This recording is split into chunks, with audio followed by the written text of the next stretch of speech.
Oke. Bismillahirrahmanirrahim. Assalamualaikum warahmatullahi wabarakatuh. Selamat pagi rekan-rekan semuanya. Pagi hari ini kami akan menyampaikan perkembangan dari kegiatan tangkap tangan yang dilakukan KPK di Sumatera Utara, tepatnya di Kabupaten Langkat.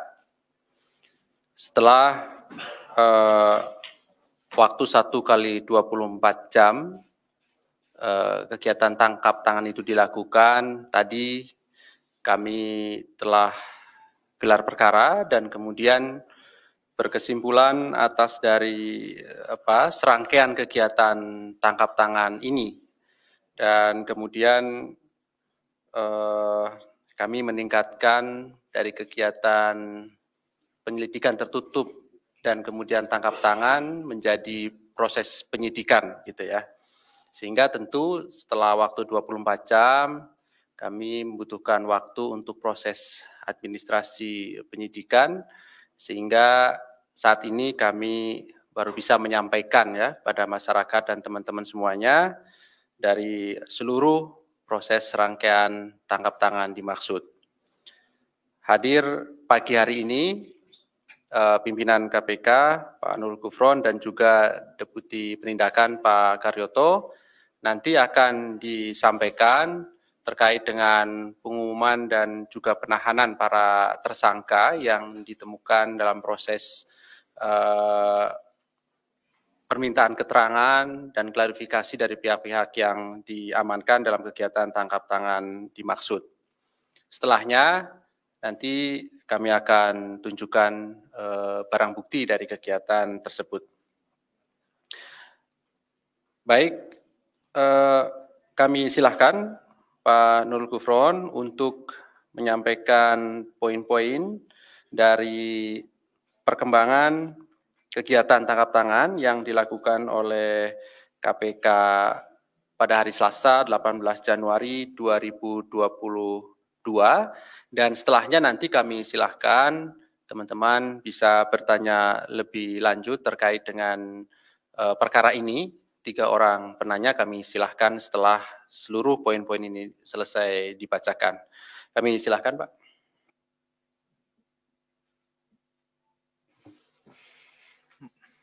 Saya mohon untuk buka masker ya. Bismillahirrahmanirrahim. Assalamualaikum warahmatullahi wabarakatuh. Selamat pagi, salam sejahtera untuk kita semua. Om Swastiastu, Namo Buddhaya, salam kebajikan. Kami akan mengumumkan dan juga atas penahanan para tersangka dugaan tindak pidana korupsi berupa penerimaan hadiah atau janji oleh penyelenggara negara atau pihak yang mewakili terkait dengan kegiatan pekerjaan pengadaan barang dan jasa tahun anggaran 2020 sampai 2022 di Kabupaten Langkat, Sumatera Utara.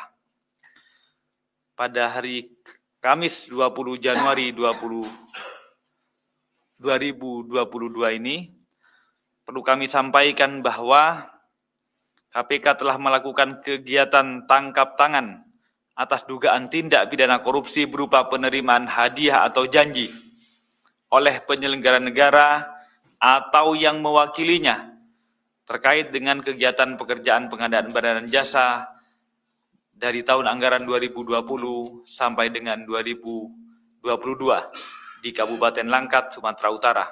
Dalam kegiatan tangkap ini, tim KPK telah mengamankan 8 orang pada Selasa tanggal 18 Januari sekitar jam 20.30 di wilayah Kabupaten Langkat, Sumatera Utara.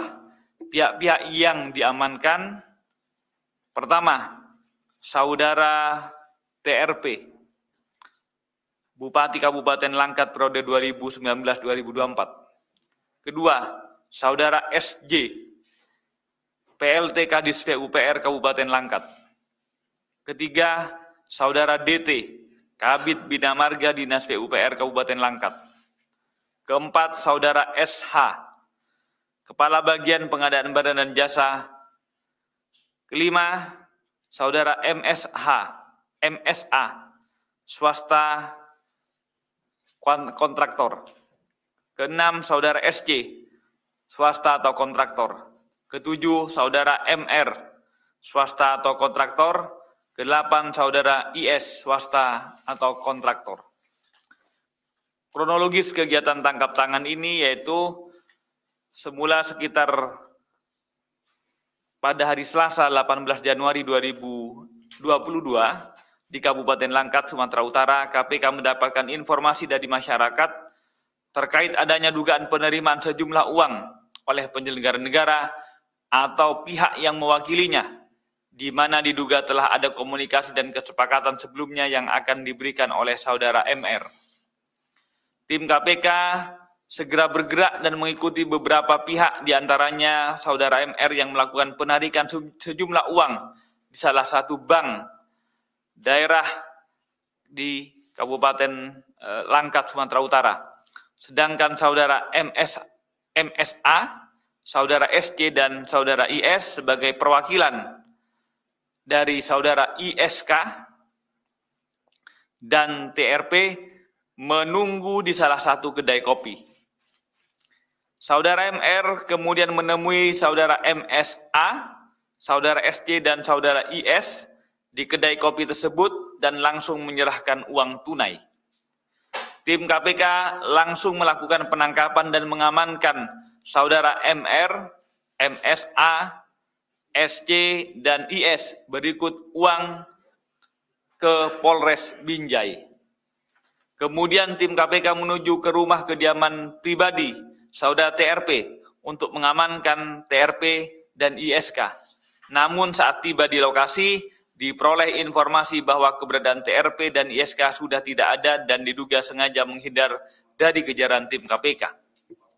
Selanjutnya tim KPK mendapatkan informasi bahwa Saudara TRP telah datang menyerahkan diri ke Polres Binjai dan sekitar pukul 15.45 WIB dilakukan permintaan keterangan terhadap yang bersangkutan. Para pihak yang ditangkap beserta barang bukti pada saat penangkapan ditangkap dengan sejumlah uang berupa 786 juta rupiah. Kemudian dibawa ke gedung Merah Putih KPK untuk dilakukan pemeriksaan lebih lanjut. Barang bukti tersebut diduga hanya sebagian kecil dari beberapa penerimaan oleh TRP melalui orang-orang kepercayaannya. Setelah pengumpulan berbagai informasi disertai bahan keterangan dilakukan terkait dugaan tindak pidana korupsi dimaksud, KPK kemudian melakukan penyelidikan dan ditemukan adanya bukti permulaan yang cukup. Maka KPK meningkatkan status perkara ini ke tahap penyidikan dengan mengumumkan tersangka sebagai berikut.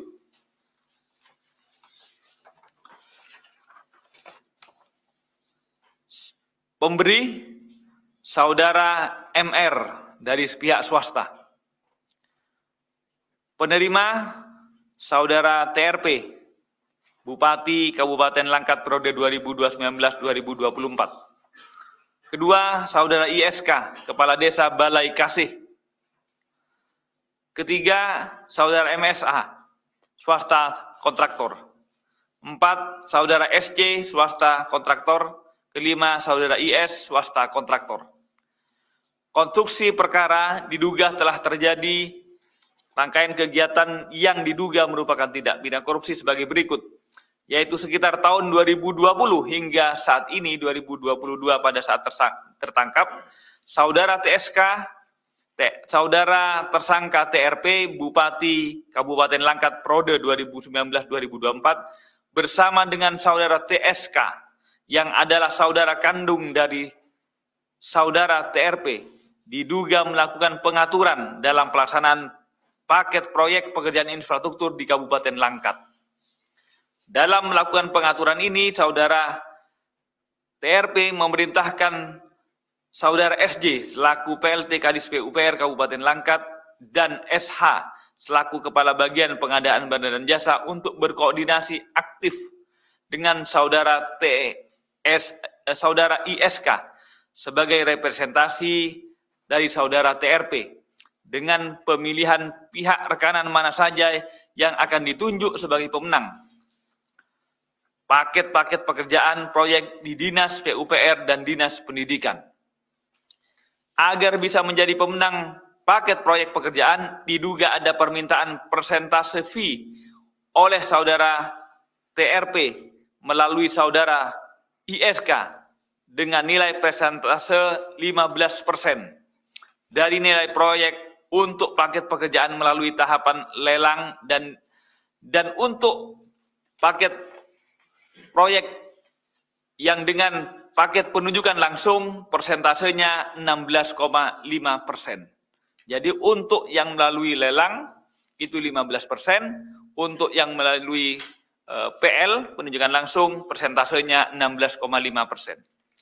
Selanjutnya salah satu rekanan yang dipilih dan dimenangkan untuk mengerjakan proyek pada dua dinas tersebut adalah saudara MR dengan menggunakan beberapa bendera perusahaan dan untuk total nilai paket proyek yang dikerjakan sebesar 4,3 miliar.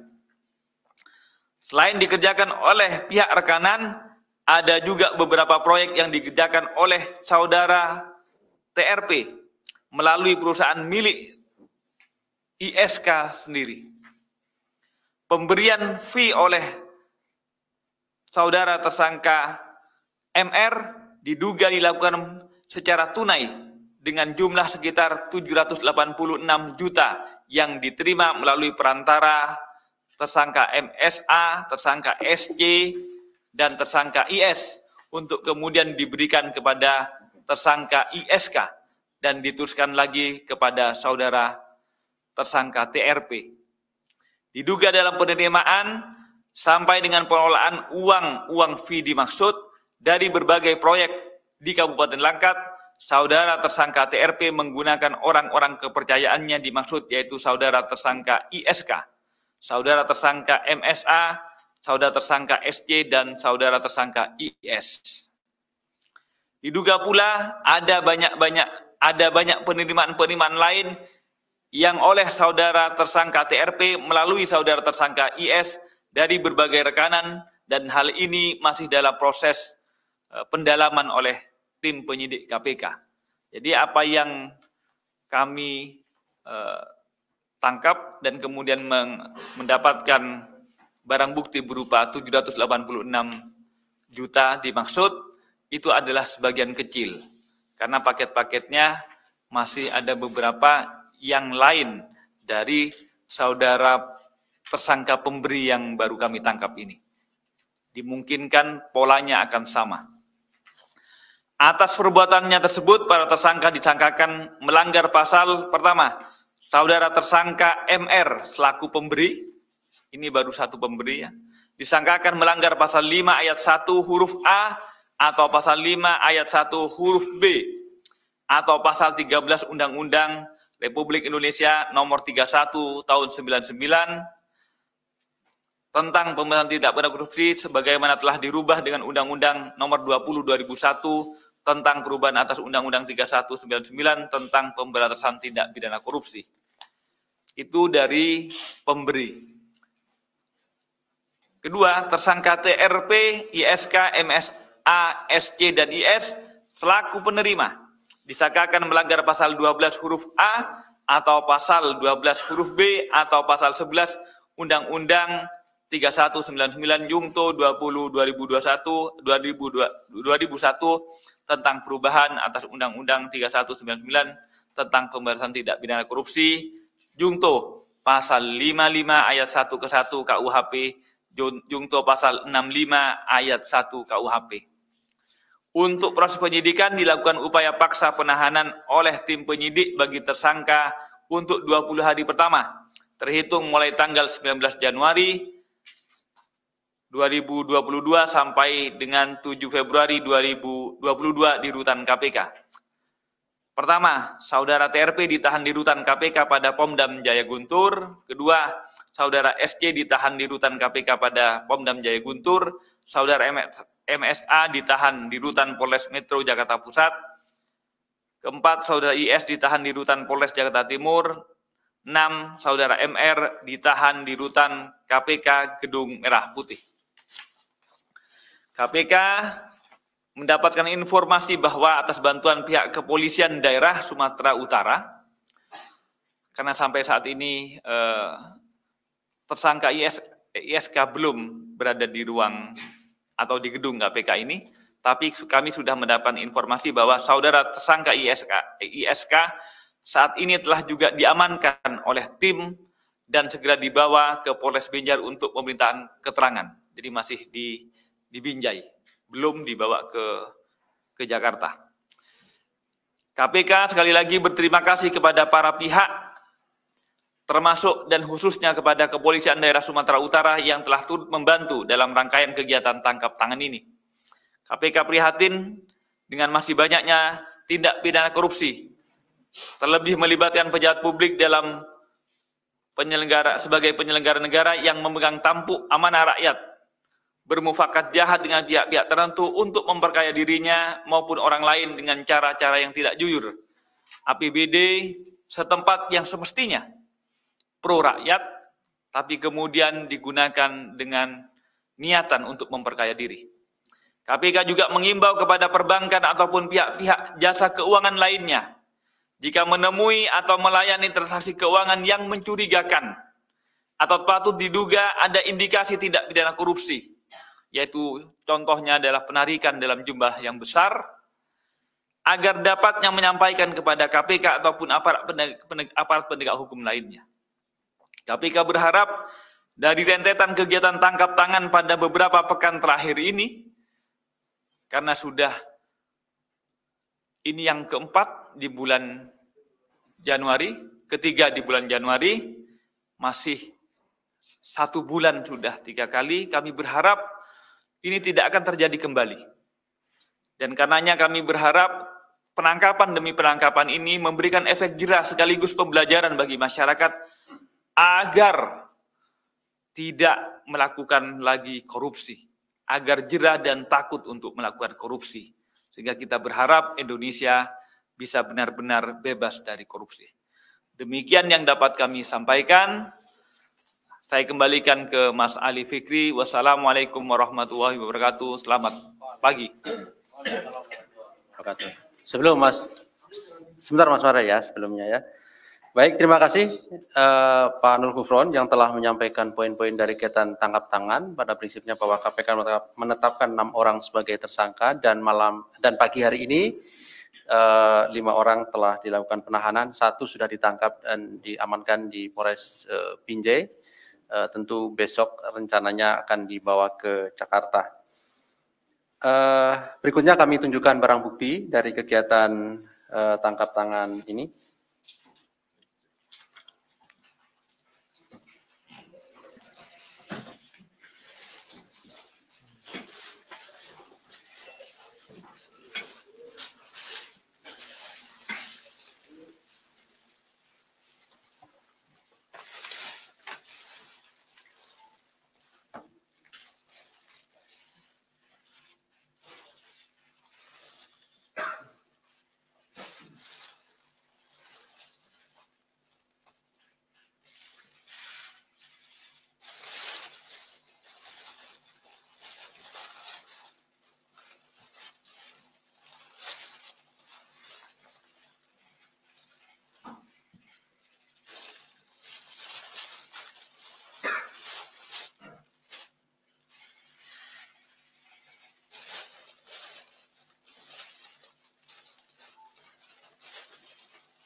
Cukup?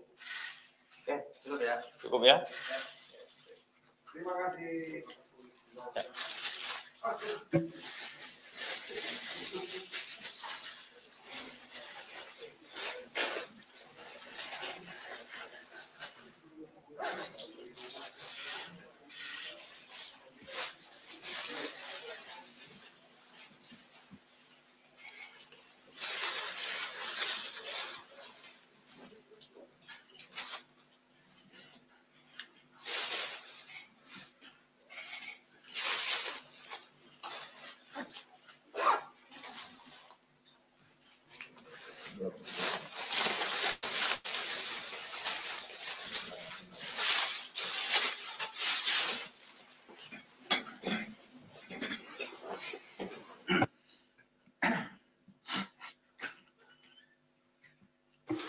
Baik, berikutnya silakan.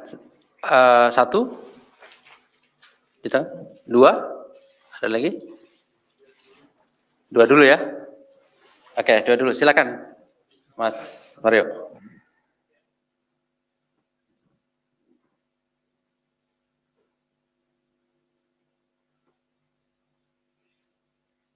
Yes.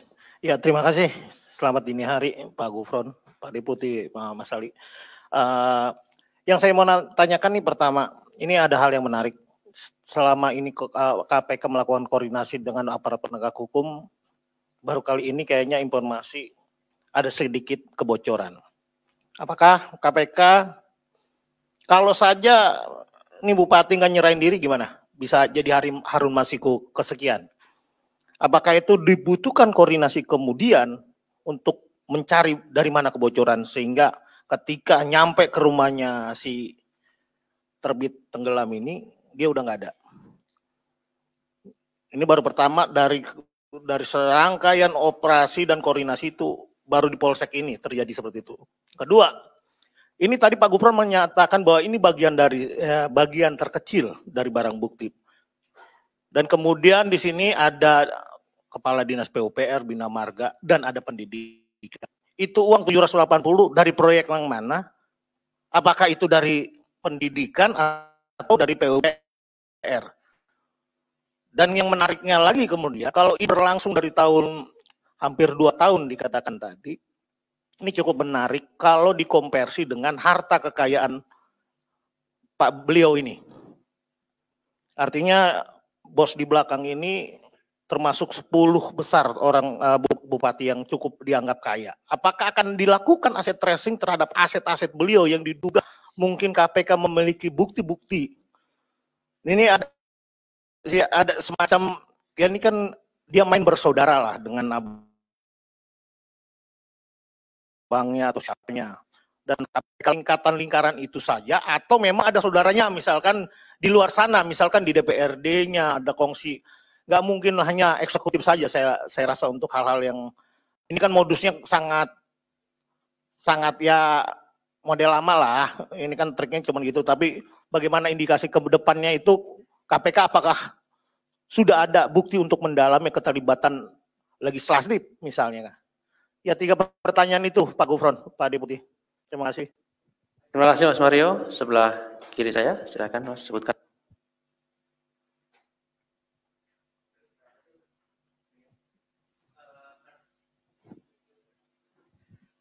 Selamat pagi Bapak-Bapak sekalian.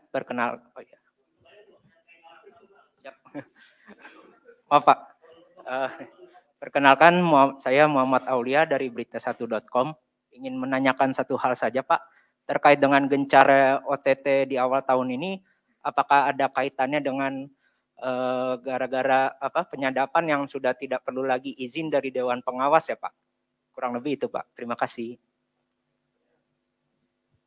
Terakhir, jika ada, cukup ya? Oke Mas Sandra, silakan.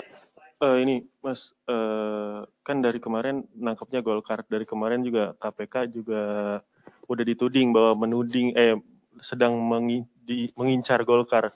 Nah yang sekarang Golkar lagi nih, apakah KPK punya bantahan tentang tudingan itu gitu untuk yang sekarang? Baik, terima kasih Mas Chandra, 3 orang penanya. Saya kira udah cukup ya.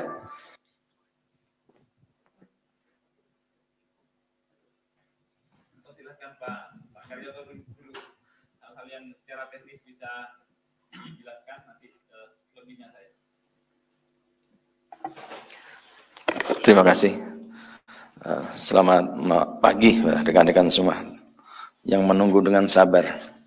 Sebenarnya sama-sama sabar, kami juga sabar juga menunggu. Yang pertama ini kalau pertanyaan Pak Mario kalau nggak dibatasi bisa 20-30. Pertama masalah adanya indikasi kebocoran sebenarnya tidak bersumber dari mana-mana, tapi dari lapangan saja. Karena kalau ketika orang sudah ditangkap, ya kepanikan orang itu akan terlihat kemana-mana. Ya, mungkin satu yang sempat pegang handphone langsung memberitahu dan lain-lain. Kami belum pastikan tidak ada kebocoran dari mana, apalagi sumbernya dari dalam tidak ada. Karena ini penyelidikannya juga sudah cukup lama, sudah dari tahun 2020. Kemudian Pak Gufron menyampaikan dalam rilisnya bahwa ini adalah bagian kecil. Beberapa modus-modus operandi yang dilakukan oleh para kepala daerah ataupun para pelaku yang telah ditangkap di kami, kebanyakan ya, kalau tidak jual beli jabatan, ya, perizinan, kemudian masalah lelang, tender, dan lain-lain. Nah, dari yang satu hal ini terkait PUPR, ya, kontraktor-kontraktor terkait dengan tidak menutup kemungkinan karena modus operandi yang menggunakan cek kemudian di tunai ini tentunya juga dan beberapa informasi yang kita dapatkan ini agak-agak begitu vulgar.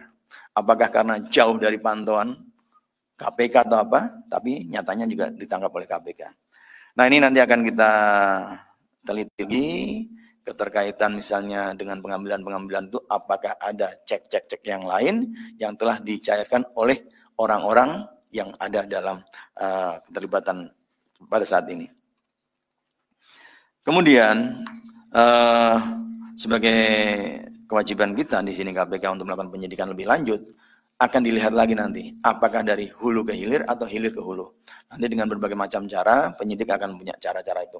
Dari awal besok kita akan melakukan pencarian yang secara paksa.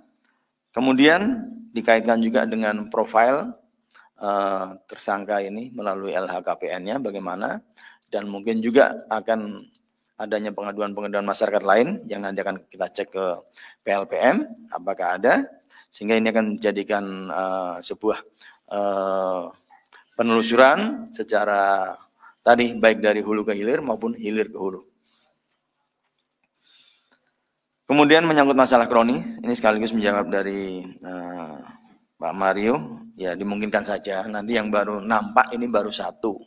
Kita akan kelihatan apakah nanti besok apakah dari berbagai macam modus operandi, jatah-jatah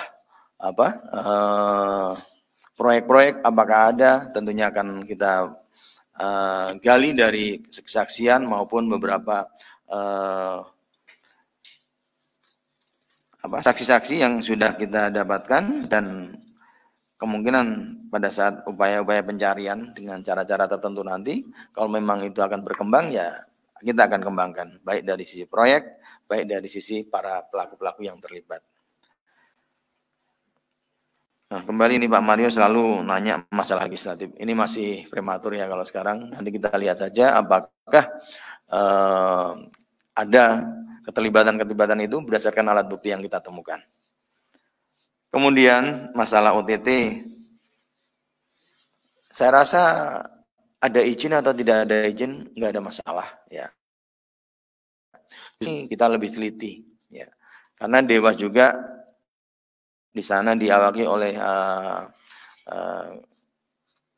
narasumber dan orang-orang yang sudah betul-betul berpengalaman. Pada saat kita melakukan penyadapan yang melalui prosedur izin pun tidak menghambat juga tidak. Kemudian masalah kecepatan juga tidak. Kebocoran juga saya rasa tidak ada. Yang terakhir dari Mas, apakah kok Golkar ya, menurut kami ini hanya apesnya saja lah. Karena selama ini ranjau-ranjau yang ditebar oleh KPK cukup banyak. Jumlahnya bukan hanya 10 atau 20, tapi ratusan. Ya kalau ada laporan pengaduan dari masyarakat yang menyangkut profil A, B, C, ya kita tidak memandang warnanya tidak, tetapi berdasarkan laporan yang ada. Kemudian ditindaklanjuti dengan cara-cara kita, secara undang-undang kita legalkan untuk melakukan penyadapan, ya. Kalau yang tidak terpantau ya nasibnya aja mungkin masih belum tertangkap. Nah, sekali lagi pada para kepala daerah ini menjadi pembelajaran bersama bahwa apapun citanya APBD, APBN itu adalah dipertanggungjawabkan untuk pembangunan, bukan untuk kepentingan pribadi atau kepentingan kelompok. Mungkin itu, Pak. Terima kasih. Oke, saya tegaskan saja dari disampaikan oleh Pak Karyoto. Intinya, karena polanya ini adalah untuk yang tender 15%, untuk yang PL 16,5%, itu artinya kan terpola. Sementara yang kami tangkap ini baru dari satu pemberi. Asumsinya dari pemenang proyek-proyek yang lain memiliki pola yang sama. Untuk itu, sebagaimana disampaikan, mungkin ini akan terus dikembangkan, baik yang horizontal sesama maupun yang kemudian vertikal kepada atas-atasnya. Anda nanti bisa terjemahkan sendiri nanti sesuai dengan proses pengembangan pemeriksaan di penyidikannya. Itu pertama. Yang kedua, sekali lagi juga bahwa KPK tidak merasa terhambat ketika masih prosedurnya menggunakan izin. Dan kemudian sekarang tanpa izin hanya menggunakan pemberitahuan juga tetap sama saja. Kok kemudian Pak, seakan-akan sekarang baru banyak hasilnya? Ya karena momennya saja. Karena kemarin masih COVID, proyek-proyek masih relatif terfokus pada refocusing pada kesehatan, sehingga yang banyak hanya kesehatan saja, alkes dan lain-lain. Sekarang sudah mulai ada kondisi perbaikan sehingga proyek-proyek mulai hidup lagi, sehingga semakin banyak yang katanya Pak Karyoto tadi mendapatkan tangkap tangannya. Itu tentang pengaruh izin atau tidak izin. Yang terakhir, kali lagi kami hanya menegaskan bahwa KPK itu menangkap setiap warga negara yang karena keadaannya berdasarkan alat bukti yang cukup patut diduga sedang atau sesaat setelah melakukan tindak pidana korupsi. Jadi kami bukan mengejar warna ataupun kemudian menghindari warna. Warnanya kuning, warnanya merah, warnanya hijau, ataupun yang lain biru, kalau tidak memenuhi alat bukti, kami tidak akan mungkin menangkapnya.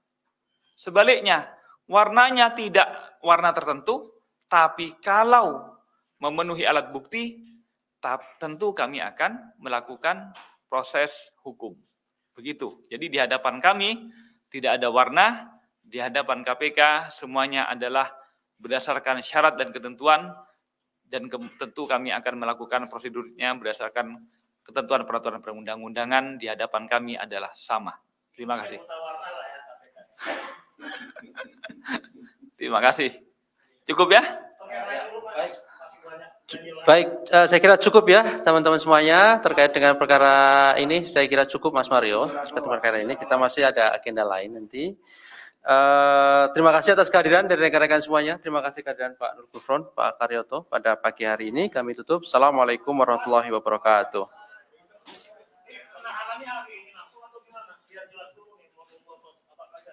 Oh, yang satu. Enggak, yang ini nih, sekarang. Oh, sudah. Kan kami sudah jelaskan tadi. Nah, ini naik lagi.